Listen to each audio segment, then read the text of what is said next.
Hey, how's it going? And welcome to another Grand Ages medieval video. The last time we left off with this series, this was the state of Sofia, my starting city. But now we're going to fast forward quite a bit in time, and this is the state of Sofia as it is now in my game.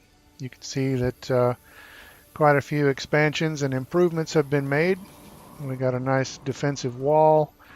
And just generally speaking, life has improved greatly for the citizens of Sofia. When I zoom out, you can see that my knowledge of the map has increased quite a bit. I've sent out scouts and traders far and wide, and the story has taken me down here to the southeast. Um, my empire is a little bit spread out, but it has definitely grown quite a bit. Uh, there are a couple of other factions that have cities in here, but most of this is mine. Anyway, the reason for this video is that a couple of things happened during all of this story time and expansion. A couple of things that were not shown in the original series of videos, but I felt like they were important enough to go ahead and make a video about them. And what I'm talking about is taking over cities. There are two ways to take over cities in this game. One is diplomatically, which really comes down to money, basically. And then the other way is to use your military. So if you watched that first series of videos that I made, you may remember the town of Constanta. And what I'm going to show here first is me taking over Constanta diplomatically. The first part of this process involves your traders.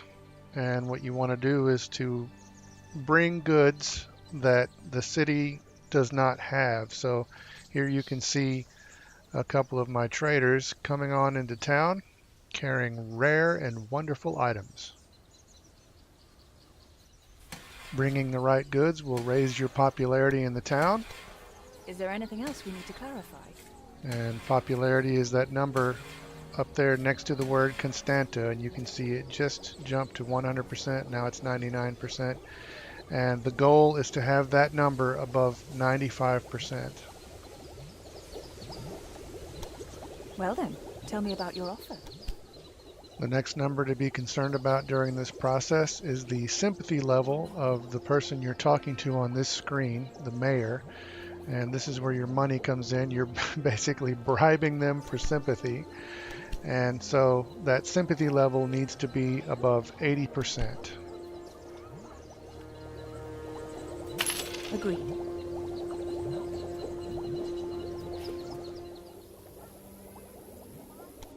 Do you have anything to offer me? Always a pleasure. Once both numbers are at the required levels, you can ask for the town, but you do have to offer one more bribe, which I forget to do here. Why should I accept that? But it does tell me that I need to offer at least 270,000 next time I try. Because of my bad offer, I had to wait a little bit before I could try again. But now I am offering the magic number of 500,000, and now I have a new town. For a military takeover, you need to have a good number of troops at your disposal. So here I am at the barracks in Sofia, and I'm building some trebuchets, but I'm going to build a variety of troops here in preparation for attacking Kiev. Once I've got enough troops to start my attack, I send them off to a point that's near Kiev. I'm not going to attack just yet, but I want them to assemble near Kiev, and basically what I'm going to do is use most of these troops to block off the two trade roads that are coming into Kiev, so I can block off any supplies they may have coming in. So there's Kiev. You can see I have a scout outside of town here, and in a moment you'll see in the distance my troops approaching.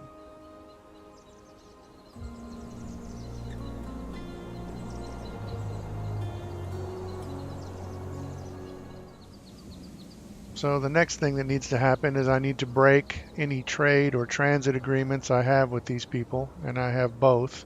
So I'll have to break one, wait a little time, and then break the other. You wish to discuss something with me?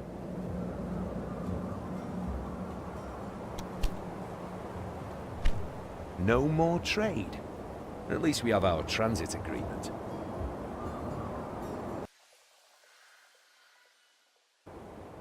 So the trade agreement is broken, and now I will break the transit agreement. No more agreement. I hope you're not planning to assault me. Now I have to wait a little bit of time before I can actually declare war.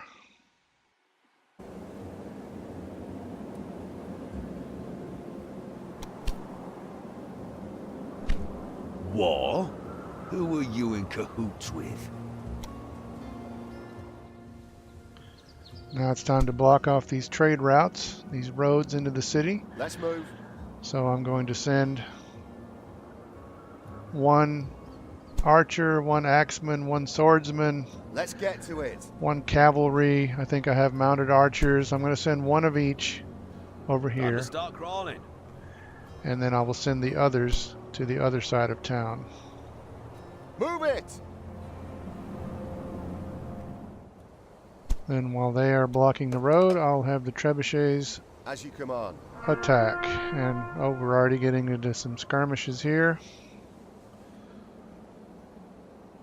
Let's see, they should be able to take care of this.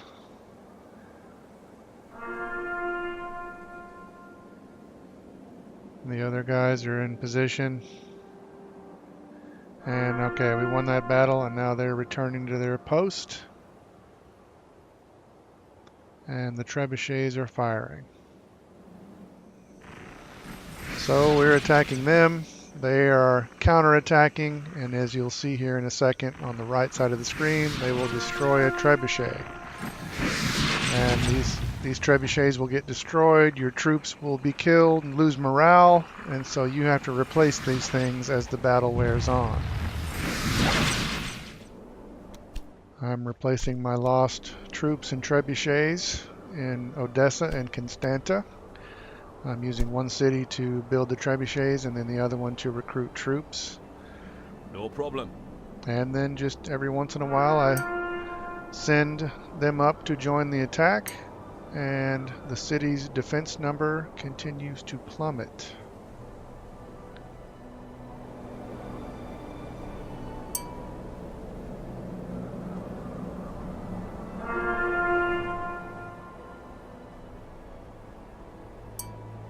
That cowbell sound just means that there are troops ready in the barracks to be sent to the city.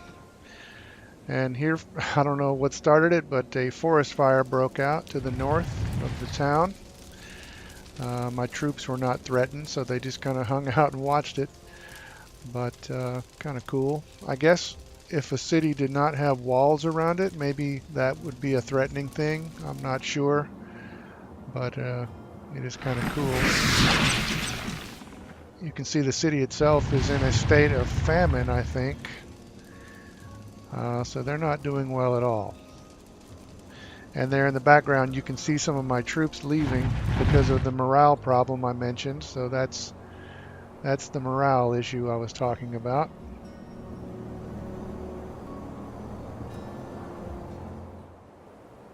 But they're easy enough to replace, and so here we are with the battle winding down. And as soon as this battle is over, there's going to be a movie cutscene, and I don't want to show the cutscene. I don't like to show spoilers if I don't have to. So I'm just going to say right here, thanks for watching the video, and have a good one.